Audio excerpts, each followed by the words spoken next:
Yes ma'am. चलो next topic start करते हैं। किसी स्टूडेंट ने ER डायग्राम बनाए क्या?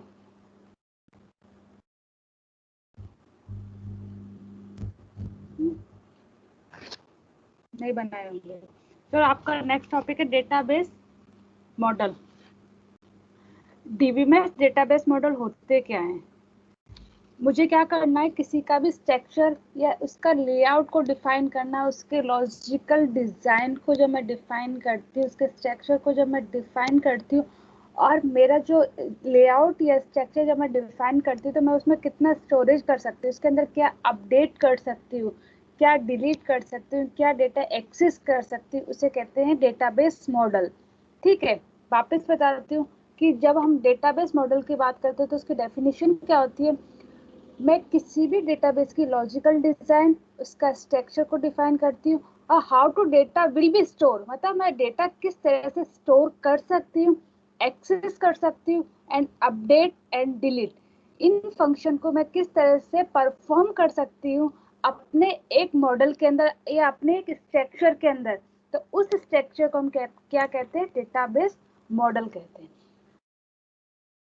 डीबीएमएस में बेसिकली हम 4 मॉडल की बात करते हैं, hierarchical model, network model, ER model और रिलेशन मॉडल।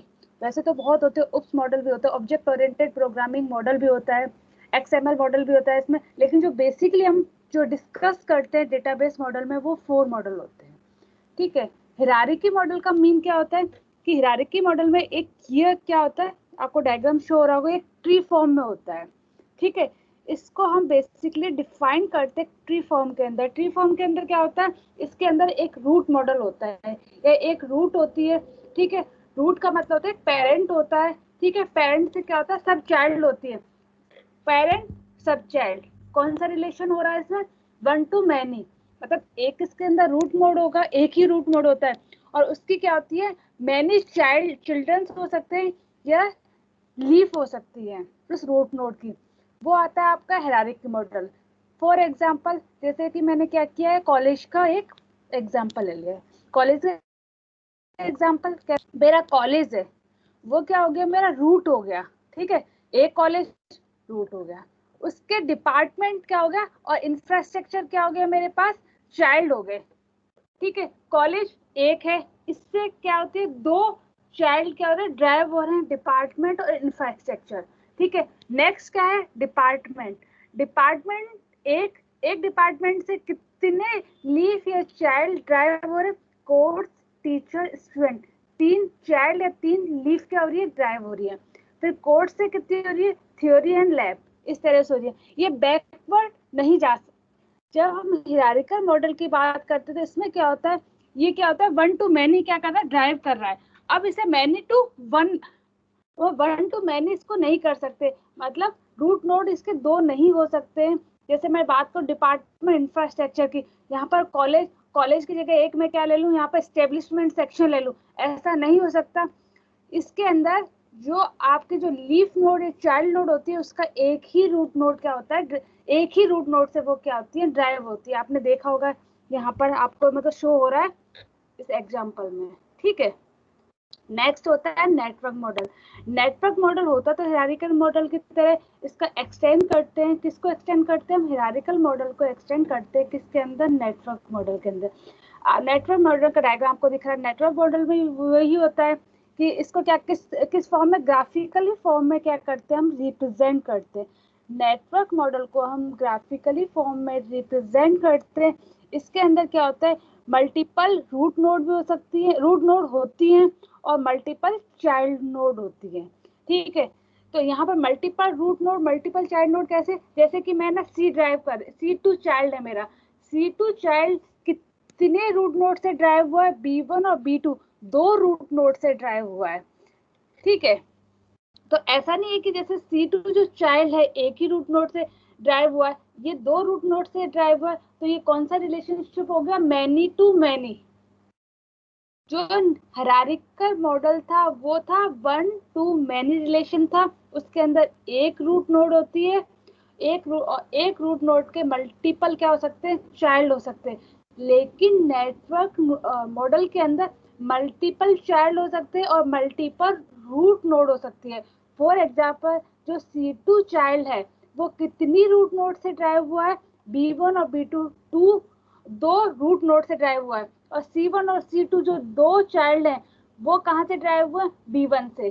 ठीक है, C2 के कितने रूट नोड हैं, दो रूट नोड हैं। B1 के कितने चाइल्ड हैं, C1 और C2, तो ये क्या हो गया, मैनी टू मैनी क्या हो गया, इनके बीच में रिलेशनशिप एक्सिस्ट करता है नेटवर्क मॉडल के अंदर। क्लियर। नेक्स्ट पढ़ते हैं एंटिटी रिलेशनशिप मॉडल।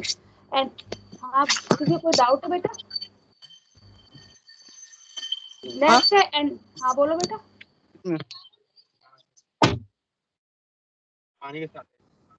नेक्स्ट पढ़ते हैं हम ईआर डायग्राम। ईआर डायग्राम मैंने बताई थी। हाँ क्या हुआ, इसको क्या प्रॉब्लम बताइए। हाँ रितेश बताइए क्या हुआ बेटा, बताओ रितेश क्या हुआ। जी मैम क्या हुआ? एक्चुअली आपकी वॉइस आ रही थी, मुझे लगा कि आपको कोई डाउट है। नो मैम कोई डाउट नहीं है। एक्चुअली क्या है कि गलती मैम अभी ज्वाइन हुआ था ना, माइक ऑन रह गया था। ओके ओके, कोई बात नहीं है ना, मुझे लगा कि आपको कुछ पूछना है। चलो कोई बात नहीं बेटा। ठीक है, नेक्स्ट है आपका ईआर मॉडल। ईआर मॉडल के अंदर अब क्या पढ़ते हैं, जो मैंने आपको ईआर डायग्राम पढ़ाए थे वही ईआर मॉडल होता है, एंटिटी रिलेशनशिप मॉडल। ये मैंने आपको डिस्कस कर ही दिया था थोड़ी लास्ट लेक्चर में, दोबारा डिस्कशन की कोई जरूरत ही नहीं है, दोबारा एक्सप्लेन करने की कोई रिक्वायरमेंट है नहीं, क्योंकि मैंने सब कुछ बता दिया था। ईआर मॉडल, यदि आपके मॉडल आए और आपको ईआर मॉडल डिफाइन करना हो तो पहले आपको एंटिटी मॉडल की डेफिनेशन बताना, फिर रिलेशनशिप मॉडल की डेफिनेशन बताना, फिर इन दोनों को मर्ज करके ईआर मॉडल की डेफिनेशन बताना। ईआर मॉडल क्या होता है, ग्राफिकली रिप्रेजेंट करते हैं हम एंटिटी और रिलेशनशिप को, उसे हम कहते हैं ईआर मॉडल। ठीक है, एग्जाम्पल के अंदर इसमें एक एग्जाम्पल है स्टूडेंट, ये क्या है, एंटिटी है। इसके क्या है, एड्रेस, एज, आईडी और नेम, ये क्या है, एट्रीब्यूट्स हैं। ये ईआर डायग्राम का एग्जांपल है। स्टूडेंट इसने एंटिटी ली है, एड्रेस इसने क्या लिया, एट्रीब्यूट्स लिया है। एड्रेस कौन सा एट्रीब्यूट होता है, कंपोजिट एट्रीब्यूट होता है या मल्टी वैल्यूड होता है। वैल्यू, वैल्यू का मतलब होता है इसमें वैल्यू होनी चाहिए, इसमें एड्रेस में तो कोई वैल्यू नहीं होती, तो ये क्या होगा, कंपोजिट होगा। एड्रेस के अंदर सब एड्रेस भी हो सकते हैं। एज जो है हमारा, एज क्या हो सकता है, ड्राइव एट्रीब्यूट भी हो सकता है। ठीक है, आईडी हमारी प्राइमरी की है, और नेम मेरा क्या है, सिंपल कंपोजिट। आप इस तरह से इसमें डिफाइन भी कर सकते हो, आप एट्रीब्यूट्स को डिफाइन कर सकते हो, इसमें कौन सा एट्रीब्यूट हम यूज कर रहे हैं इसके अंदर, इन एट्रीब्यूट्स के अंदर एड्रेस कौन सा एट्रीब्यूट है, एज कौन सा एट्रीब्यूट है, नेम कौन सा एट्रीब्यूट है, और आईडी कौन सा एट्रीब्यूट है, आप ईआर मॉडल के अंदर डिफाइन कर सकते हो। नेक्स्ट है आपका रिलेशन मॉडल, जिसके बारे में हमारा मतलब नेक्स्ट चैप्टर में डिस्कशन होगा। इससे ही रिलेशन मॉडल से हमारे क्या बनती है, क्वेरीज बनती है, और यही हम पूरे डीबीएमएस में पढ़ेंगे, रिलेशन मॉडल।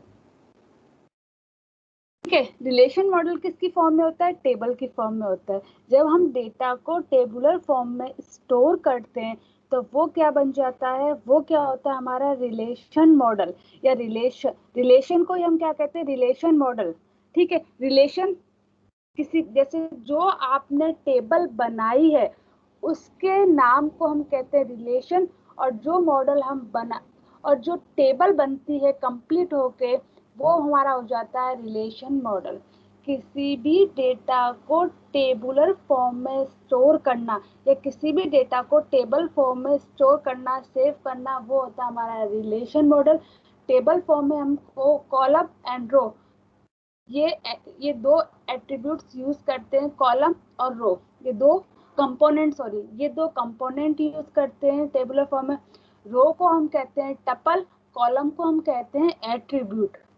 ठीक है, टपल कौन से होते हैं हमारे, जैसे 1 जावा मिस्टर डॉट जी, जो मिस्टर जी है ये क्या है, टपल है, मतलब ये एक रो है, तो इसे हम कहेंगे टपल। ठीक है, सब्जेक्ट, आईडी, नेम, टीचर, ये क्या हमारा कॉलम है, तो ये क्या होगा, सब्जेक्ट आईडी मेरा क्या होगा, एट्रीब्यूट्स होगा। नेम मेरा क्या होगा, एट्रीब्यूट होगा। टीचर मेरा क्या होगा, एक एट्रीब्यूट होगा। ये मेरे क्या बन जाएंगे, एट्रीब्यूट्स बन जाएंगे। ठीक है, अब मैं इसका क्या बनाना चाहती हूँ, ठीक है, इसमें एंटिटी नेम नहीं लिखा हुआ है, जैसे कि ये कौन सी है, सॉरी इसमें टेबल का नाम नहीं लिखा हुआ है, ये टेबल 1, ये टेबल 2, ये टेबल 3। यदि मैं ये आइडेंटिफाई कर दूं और इसे ईआर डायग्राम में क्या करूं, कन्वर्ट करूं, तो आप कैसे कन्वर्ट करोगे, जैसे कि टेबल 1 पे आप देखिए, मैं क्या लिखती हूँ, इसको टेबल 1 है, टेबल 1 मेरी क्या हो जाएगी, एक एंटिटी हो जाएगी। एंटिटी में इसके एट्रीब्यूट्स कौन कौन से, मेरे स्टूडेंट्स आईडी, नेम और एज, ये क्या है, मेरे एट्रीब्यूट्स हैं। सेकंड आप टेबल देखते हो, टेबल 2, इस टेबल का जो नाम होगा वो आपकी क्या होती है, एंटिटी होती है। यदि आप उसे ईआर डायग्राम में कन्वर्ट करना चाहते हो तो कैसे करोगे, जो आपके टेबल का नाम है, जैसे यहाँ पर आइडेंटिफाई नहीं कर रखा है या नहीं लिखा हुआ है, लेकिन होता है टेबल का नाम, ठीक है, यहाँ मतलब मिस प्रिंटिंग होगी या शायद ढंग से कॉपी पेस्ट लो, तो यहाँ पर टेबल का नाम टेबल 2 है, तो ये क्या होगी, आपकी एंटिटी हो जाएगी। और स्टूडेंट्स आईडी, नेम, टीचर, ये सब क्या होंगे, आपके एट्रीब्यूट्स हो जाएंगे, ठीक है। और ये क्या होगे, आपके उन एट्रीब्यूट्स का डेटा हो जाएगा, 1 2 3 4 जावा, ये क्या है, उसका एट्रीब्यूट्स का जो आप डेटा यूज करते हैं वो डेटा हो जाएगा, ठीक है। तो ये क्या हो गया आपका रिलेशन मॉडल। तो हम रिलेशन मॉडल यूज करते हैं तो उसका एडवांटेज क्या होता है कि इसके अंदर क्या होती है, रिडंडेंसी नहीं होती है, और इस पे हम क्या कर सकते हैं, एसक्यूएल क्वेरीज को इम्प्लीमेंट कर सकते हैं टेबुलर फॉर्म में। किस तरह से इजी हो जाता है डेटा को एक्सेस करना, मॉडिफाई करना, डिलीट करना, ये सारी फंक्शनिंग क्या हो जाती है, टेबुलर फॉर्म में इजी हो जाती है। इजी कैसे होती है, यदि हमारा नॉर्मलाइजेशन हो और डेटा का रिडंडेंसी नहीं हो, तो ये सारी चीजें क्या हो जाएंगी, अपने आप ही क्या हो जाएंगी, इजी हो जाएंगी। और एक डेटा को टेबुलर फॉर्म में स्टोर करना इजी होता है कंपैरेटिवली किसके, एंटिटी रिलेशनशिप डायग्राम के। आया यहाँ तक समझ में, ये आपका डेटाबेस डीबीएमएस मॉडल कंप्लीट हो गया। इसके अंदर दो और मॉडल हैं, उप्स, जो मतलब बेसिकली हम यूज नहीं करते, object oriented programming language. Object oriented programming language model के अंदर क्या होता है, जब हम उप्स और रिलेशन दोनों मॉडल को कंबाइन करके प्रोग्रामिंग करते हैं, वो होता है आपका object oriented programming model. Second होता है एक्सएमएल, ठीक है। एक्सएमएल के अंदर क्या कहते हैं, एक्सटेंशन मार्कअप लैंग्वेज का जब हम यूज करते हैं रिलेशन मॉडल में, वो आपका हो जाता है एक्सएमएल मॉडल। क्लियर हुआ, कोई डाउट है यहाँ तक किसी स्टूडेंट्स को?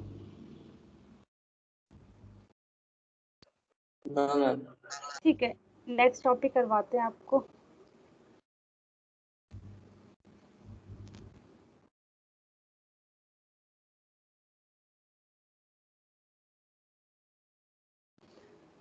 आपका नेक्स्ट टॉपिक है 2 टायर आर्किटेक्चर डायग्राम और 3 tier architecture diagram. Database architecture diagrams को या डेटाबेस आर्किटेक्चर को हम टू आर्किटेक्चर में डिफाइन करते हैं। Two database architecture diagram, 3 database architecture diagram भी कहते हैं, 2 टायर भी कहते हैं, 3 टायर भी कहते हैं, ठीक है। 2 टायर 3 टायर का मीन क्या होता है, जब हम डेटाबेस और यूजर डेटाबेस से डायरेक्ट एक्सेस करता हो डेटा को, तो और बीच में कोई मीडिएटर नहीं हो या कोई एप्लीकेशन इंटरफेस नहीं हो, तो वो क्या होता है 2 टायर। जब यूजर डेटाबेस को डायरेक्ट एक्सेस नहीं कर पाता, कोई बीच में मीडिएटर होता है, तो वो बन जाता है आपका 3 टायर आर्किटेक्चर डायग्राम। वापस रिपीट करती हूँ, जब यूजर डेटाबेस को डायरेक्ट एक्सेस करता हो तो वो क्या होता है आपका 2 टायर। जैसे कि फॉर एग्जांपल मैं आपको कोई भी प्रोग्रामिंग समझा रही हूँ, तो यूजर डायरेक्ट इससे डेटाबेस से एक्सेस कर रहा है उस प्रोग्रामिंग को, ठीक है। किसके थ्रू कर रहा है, ओपन डेटाबेस कनेक्टिविटी के थ्रू कर रहा है, उसको डायरेक्ट एक्सेस कर रहा है। एप्लीकेशन इंटरफेस हम लोग कौन सा यूज करते हैं, ओपन डेटाबेस कनेक्टिविटी। आप भी कर सकते हो इसे, ये .NET होती है ना, .NET के अंदर ओपन डेटाबेस कनेक्टिविटी ही होती है। जब हम .NET से कोई भी डेटा को एक्सेस करते हैं, तो वो क्या होता है, यूजर डायरेक्ट क्या करता है, डेटाबेस से डेटा को एक्सेस करता है, तो वो बन जाता है आपका 2 टायर आर्किटेक्चर डायग्राम। इसका आर्किटेक्चर आपको शो हो रखा है, डेटाबेस, यूजर और क्लाइंट, एप्लीकेशन लेयर कौन सी होती है आपकी, open database ODBC, open database connectivity. ठीक है। ODBC होती है, मतलब इनके बीच में कोई इंटरफेस डिवाइस नहीं होती, डायरेक्ट कनेक्टेड ही होते हैं डेटाबेस से। डेटाबेस कनेक्टिविटी ही होती है यूजर और क्लाइंट के बीच में।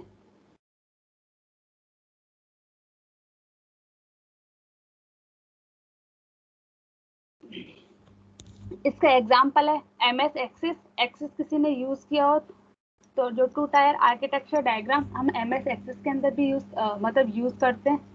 नेक्स्ट है 3 tier architecture diagram. 3 tier architecture diagram आप कहाँ यूज करते हो, मतलब आपने कहाँ देखा है 3 tier architecture diagram? Ma'am 3 tyre तो बेसिकली जो भी ऐप यूज करते हैं वही होते हैं ना। जो जैसे आप गूगल से कोई इंफॉर्मेशन सर्च कर रहे हो ना, तो वो भी क्या है 3 टायर आर्किटेक्चर डायग्राम है। यही तो 3 टायर आर्किटेक्चर, गूगल से आप सर्च करते हो तो आप डायरेक्ट कनेक्ट, आप गूगल पे लिखते हो, फिर वो डेटाबेस में चेक करता है, तभी तो आपको शो होती है वो इंफॉर्मेशन। तो वो होती है 3 टायर आर्किटेक्चर डायग्राम। ठीक है। 3 टायर आर्किटेक्चर डायग्राम के अंदर क्या होता है, एक प्रेजेंटेशन लेयर होती है, ये एक मीडिएटर लेयर होती है, जैसे डेटाबेस, यूजर, क्लाइंट। यूजर या क्लाइंट, डेटाबेस, ये डायरेक्ट कनेक्टेड नहीं होते, ये कनेक्टेड होते हैं GUI या प्रेजेंटेशन लेयर के थ्रू कनेक्टेड होते हैं। एप्लीकेशन लेयर का मतलब क्या होता है, ओपन डेटाबेस कनेक्टिविटी, मतलब डेटाबेस का इंटरफेस को हम कहते हैं एप्लीकेशन लेयर। ठीक है। तो और जो इंटरमीडिएटर होता है वो GUI होता है। GUI की फुल फॉर्म क्या होती है बताइए? मैम किसकी? GUI graphical user interface. क्या काम करता है ग्राफिकल यूजर इंटरफेस? मैम एक तरह से इंटरेक्टिव स्क्रीन जो रहती है जिससे हम लोग इंटरेक्ट करते हैं यूजर, वो है। इंटरेक्ट करते वो होता है। ठीक है। इसके अंदर क्या होता है, एक मीडिएटर होता है, ग्राफिकल यूजर इंटरफेस कोई भी हो सकता है। ग्राफिकल यूजर इंटरफेस क्या करता है, जो आपका यूजर होता है या क्लाइंट, यूजर एक ही होते हैं, क्लाइंट या यूजर होता है, उसको क्या करता है, उस क्लाइंट और यूजर की रिक्वेस्ट को क्या करता है, ये एक्सेप्ट करता है, जो भी आपकी रिक्वेस्ट होती है। फिर उस रिक्वेस्ट को ये क्या करता है, फिल्टर करता है, नॉर्मलाइज करता है कि कौन सी रिक्वेस्ट को ये डेटाबेस तक ले जाए या कौन सी रिक्वेस्ट को वो डिलीट या रिमूव करे। वो आपकी रिक्वेस्ट को क्या करता है, डेटाबेस तक क्या करता है, ले जाता है। फिर डेटाबेस क्या करता है, जो आपकी रिक्वेस्ट होती है, जो क्वेरी होती है, रिक्वेस्ट का मतलब क्या होता है, जैसे आपको कुछ पूछना, आपको सिंपली आप क्या पूछना चाहते हो गूगल से, व्हाट इज डेटाबेस, ये तो आपकी एक रिक्वेस्ट या क्वेरी है ना, कि आप कोई क्वेश्चन क्या कर रहे हो, पुट अप कर रहे हो। उस क्वेश्चन को फिल्टर करता है डेटाबेस, मतलब वो चेक करता है कि इससे रिलेटेड कोई डेटा है या नहीं है हमारे उसके पास। तो वो क्या करता है, उस क्वेश्चन को वो खुद ही फिल्टर करके वो कहाँ ले जाता है, डेटाबेस के पास ले जाता है। डेटाबेस क्या करता है, उससे रिलेटेड जितने भी रिजल्ट होते हैं उनको क्या करता है, वापस GUI को भेजता है। GUI क्या करता है, अपने अकॉर्डिंग उन रिजल्ट को फिल्टर करता है और वो यूजर की रिक्वायरमेंट के अकॉर्डिंग क्या करता है, उन रिजल्ट को शो करता है जो यूजर की रिक्वायरमेंट के अकॉर्डिंग होते हैं, उनको डिस्प्ले कर, मतलब उनको वापस कहाँ भेजता है, यूजर तक भेजता है। तो ये आपका क्या, ये किसका काम होता है, प्रेजेंटेशन लेयर का या GUI लेयर का। इसमें क्या होता है, तो इसमें क्या होता है, एक मीडिएटर लेयर होती है, डायरेक्ट कनेक्टिविटी नहीं होती यूजर की किससे, डेटाबेस से। लेकिन 2 टायर के अंदर क्या होता है, डायरेक्ट कनेक्टिविटी होती है। तो जो इसके अंदर जो इंटरफेस होता है वो GUI का इंटरफेस होता है, ग्राफिकल यूजर इंटरफेस होता है। किस तरह से, ये आपकी क्वेश्चन को पहले खुद क्या करेगा, स्टोर करेगा, फिर उस रिक्वायरमेंट, उस रिक्वेस्ट को कहाँ पर पहुंचाएगा, वो डेटाबेस को पहुंचाएगा। फिर डेटाबेस क्या करेगा, मतलब जो भी आंसर या क्वेरी क्या होगी या रिजल्ट क्या होगा, जनरेट होगा, वो वापस कहाँ पहुंचाएगा, GUI को देगा। GUI क्या क्या करेगा, उस जो रिजल्ट होगा उसको वापस फिल्टर या नॉर्मलाइज करके किसको देगी, यूजर को देगी। ठीक है, आया समझ में? ये क्वेश्चंस आपके एग्जाम में भी आता है, एक्सप्लेन टायर्स इन DBMS। तो DBMS में बेसिकली 2 टायर यूज करते हैं, मतलब 2 टायर होती है, 2 टायर और 3 टायर। बेसिकली 2 टायर का यूज करते हैं, 2 टाइप की टायर्स होती है। पहली होती है 2 टायर आर्किटेक्चर डायग्राम, सेकंड होती है 3 टायर आर्किटेक्चर डायग्राम। एग्जाम्पल है MySQL लैंग्वेज, ये क्या है, 2 टायर का, सॉरी 3 टायर का एग्जाम्पल है। SQL लाइट भी 3 टायर का एग्जाम्पल होता है। ठीक है।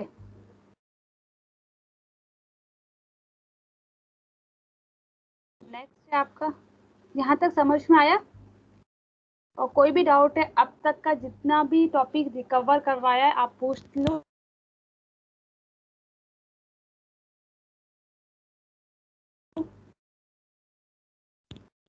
नेक्स्ट टॉपिक कोई डाउट है?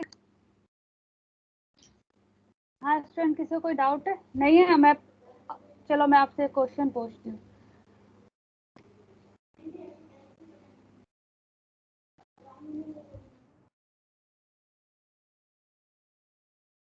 ये आपके पास शो हो रहा है ना, स्क्रीन डिस्प्ले हो रही है ना बेटा, एंटिटी रिलेशनशिप डिस्प्ले हो रहा है ना सब स्टूडेंट को? Yes ma'am. ट्रांजैक्शन का, इसको रिलेशन मॉडल में कन्वर्ट करो।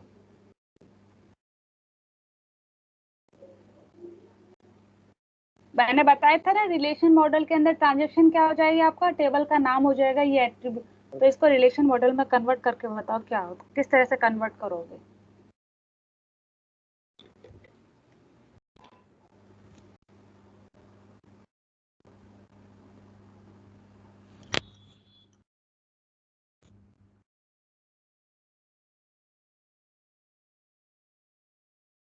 रिलेशन मॉडल का मतलब समझ गए ना, टेबुलर फॉर्म में कन्वर्ट करना है, जिसके अंदर टपल एंड रो होती हैं, तो टपल एंड कॉलम होते हैं। मैम 3 कॉलम बनेंगे। 3 कॉलम बनेंगे, हाँ। कौन कौन से? ट्रांजैक्शन नंबर, अमाउंट और टाइप के। और फिर वो और टेबल के ट्रांजैक्शन बने का आपका क्या होगा, टेबल का नाम और हो जाएगा, है ना? Yes ma'am. Yes ma'am. ये पूछने का क्या सेंस था, क्योंकि आपके एग्जाम में क्वेश्चंस इस तरह से क्वेश्चंस आते हैं, आपको एक ईआर डायग्राम को क्या कर देंगे, डिस्प्ले कर देंगे, उसमें आएगा कि आप इसे रिलेशन में कन्वर्ट करो, या कोई आपको डायग्राम दे देंगे उसको रिलेशन में मतलब कोई क्वेश्चंस आपको पुट अप कर देंगे, उस क्वेश्चंस को आपको क्या करना है, रिलेशन में और ईआर डायग्राम दोनों में क्या करना है, रिप्रेजेंट करना है। तो आप कर लोगे ना अभी इस क्वेश्चन को, यदि कोई भी इस तरह का क्वेश्चन आपके सामने आ जाए तो। Yes ma'am. चलो मैं ये क्वेश्चन देती हूँ आपको।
ठीक है, आपको एक मॉडल दिखाई दे रहा है, इसको रिलेशन मॉडल में कन्वर्ट करो, और इसके जितने भी रिलेशन आपको रिप्रेजेंट हो रहे हैं ना, वैसे ही आपको रिलेशन क्या करना है, रिप्रेजेंट करना है, कनेक्टिविटी करनी है टेबल से।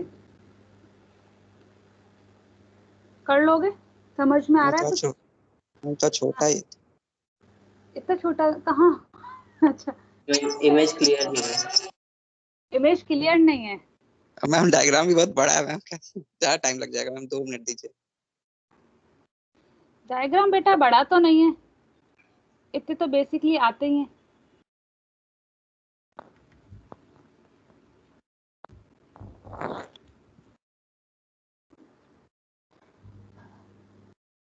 चलो इसको कर लो।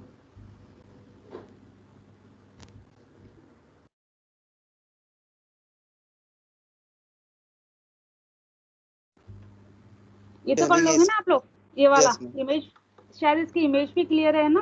Yes ma'am. ठीक है, इसका मीन बताओ, मैं क्या समझा, मतलब क्या पूछना चाहती हूँ, आपको समझ में आया है नहीं आया, या रिलेशन से कनेक्टिविटी करनी आई है या नहीं आई है, बस मैं इतना जानना चाहती हूँ। इसलिए आप ER डायग्राम को रिलेशन में कन्वर्ट करोगे, जब उनके रिलेशन की कनेक्टिविटी करोगे तो पता चल ही जाएगा आपको कितना आया कितना नहीं आया। इसमें 3 टेबल बने, इसमें 3 टेबल बनेंगे। इसके अंदर 3 नहीं, इसके अंदर बनेंगे 4।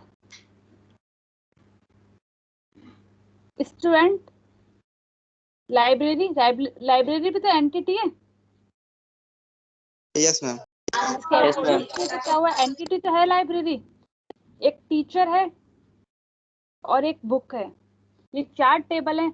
स्टूडेंट से कौन कौन से टेबल कनेक्टेड हैं? स्टूडेंट से टीचर, एक बुक की, एक लाइब्रेरी, ये 3 एंटिटी कनेक्टेड हैं। और जो आपकी है बुक से, वो कौन कनेक्ट है? बुक से स्टूडेंट और लाइब्रेरी ये और टीचर, ये भी कनेक्टेड है। और बुक से भी 3 एंटिटी कनेक्टेड है। और सिर्फ लाइब्रेरी से कितनी एंटिटी कनेक्टेड है? 2 एंटिटी, स्टूडेंट और बुक। इस तरह से अगर रिलेशनशिप किस किस के बीच में आपको एग्जिस्ट हो रहा है, आप वो देख सकते हो ना। टीचर भी इससे कनेक्टेड है, लाइब्रेरी से, मतलब तीनों। हम लाइब्रेरी में तो कोई एंटिटी है ही नहीं, तो लाइब्रेरी का टेबल कैसे बनेगा? तो लाइब्रेरी के अंदर यदि कोई भी एंटिटी नहीं है तो लाइब्रेरी के अंदर लाइब्रेरी नंबर्स होगा ना, वो एक एट्रीब्यूट रिप्रेजेंट करोगे, एक टेबल आप बनाओगे उसके अंदर, मतलब टेबल का नाम लाइब्रेरी रखोगे, और उसके अंदर जो एक तो प्राइमरी की होती है हर किसी की, तो वो प्राइमरी की आप एज्यूम करोगे लाइब्रेरी आईडी। यदि जब हम कोई भी इसको ड्रॉ करते हैं तो उसकी कोई ना कोई तो प्राइमरी की होती है बाय डिफॉल्ट। यदि नहीं भी शो हो तो आपको एज्यूम करना होता है कि हाँ इसकी एक प्राइमरी की है, लाइब्रेरी आईडी मान लोगे, लाइब्रेरी ही प्राइमरी की मान लोगे आप इसमें। मैम अगर इसमें क्या कहते हैं, जैसे लाइब्रेरी का जो टेबल है उसमें स्टूडेंट को कनेक्ट कर दें, टीचर को, और एक बुक को कनेक्ट कर देंगे, तो फिर बाकी सारी लाइब्रेरी में तो इंफॉर्मेशन पहुंचेगा, स्टूडेंट की इंफॉर्मेशन भी पहुंच गई, टीचर की भी पहुंच गई, बुक की भी पहुंच गई। वही तो मैं कह रही हूँ आपसे, कर दो कनेक्ट। तभी तो कह रही हूँ, दिखाओ क्या बनता है क्या नहीं बनता, आप क्या बनाते हो क्या नहीं बनाते हो, दिखाओ किस तरह से बना रहे हो। इसको टेबलर फॉर्म में कन्वर्ट कर सकते हो या नहीं कर सकते, किस तरह से इंफॉर्मेशन आप रिप्रेजेंट कर रहे हो, बना के बताओ। सेंड करना है क्या बना के, कि ऐसे ओरली बता दो? ऑरली बता दो, कोई प्रॉब्लम नहीं है सेंड करने में। चलो बताओ। मैं स्टूडेंट में 5 कॉलम बनेंगे, और बुक में भी 6 बनेंगे, और टीचर में 4 बनेंगे। जैसे हम प्राइमरी की यूज करेंगे स्टूडेंट, तो क्या प्राइमरी को अंडरलाइन करेंगे क्या उसके अंदर, ये टेबल के अंदर रिलेशन टेबल यूज करेंगे, तो उसमें जो प्राइमरी की है या सब्जेक्ट जो कंपोजिट एट्रीब्यूट है, इनको किस तरह से रिप्रेजेंट करेंगे ये बताओ। हम सब्जेक्ट जो है कोई भी रैंडम ले, जैसे मान लीजिए हम 4 नाम है, क्या कहते हैं, हर्ष मिश्रा, हर्ष अग्रवाल, रोहन, रितेश, ऐसे 4 नाम है। तो उसमें मैम अगर वो ईयर तो सेम हो जाएगा, फिर नेम अलग हो गया, रोल नंबर अलग हो गया, एड्रेस अलग हो गया, और जो सब्जेक्ट होगा वो जो बुक हम लोग लेंगे, जैसे मेरे को मैथ्स के लिए नहीं होगी, वो हर्ष को DBMS के लिए नहीं होगी, रोहन को MI की, ऐसे जैसे जैसे बुक लेनी होगी तो वो मैम बुक वहाँ पर मेंशन हो जाएगी। या एक से ज्यादा बुक भी लेनी हो सकती है, करेंगे।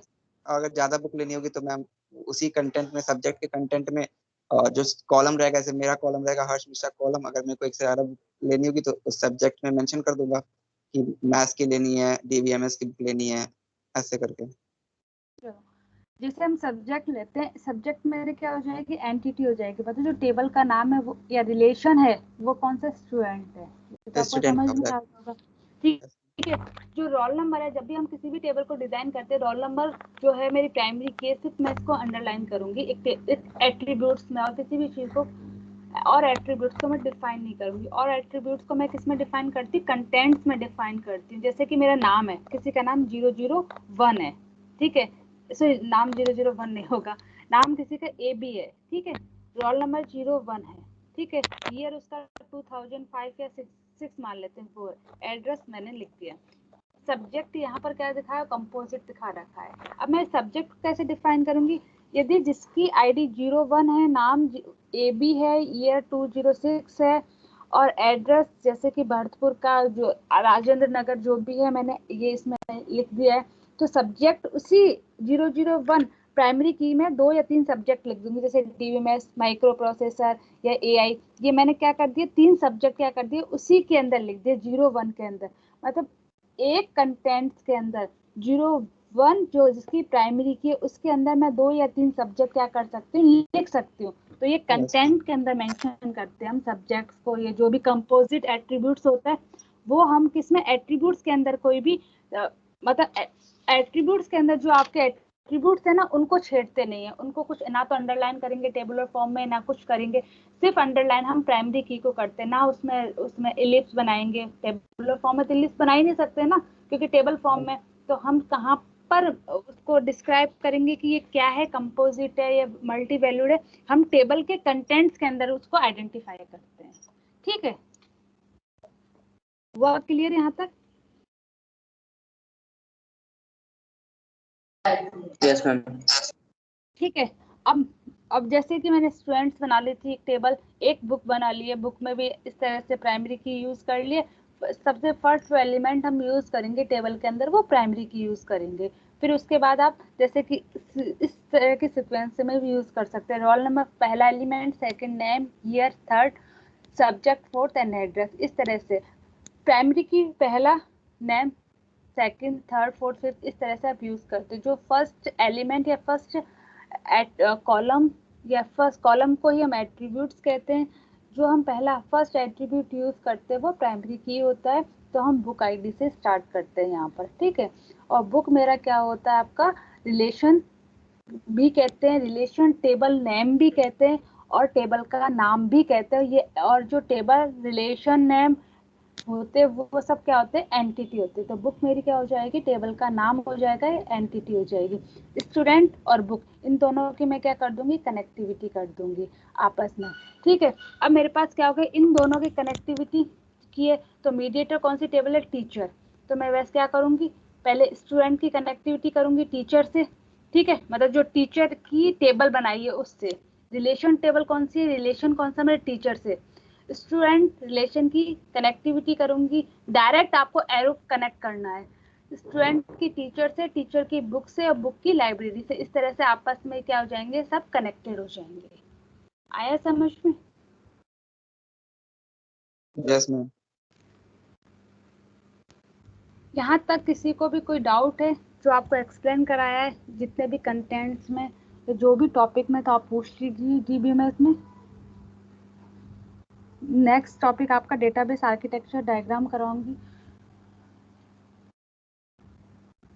किसी को कोई डाउट है?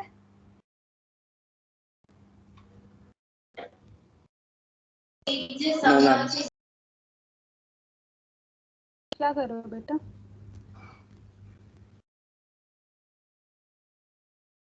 नहीं है किसी को कोई डाउट? No ma'am. तो नेक्स्ट लेक्चर में करवाएंगे। आज के लिए इतना ही, ठीक है ना? Okay, thank you ma'am. Welcome बेटा, थैंक यू मैम। वेलकम।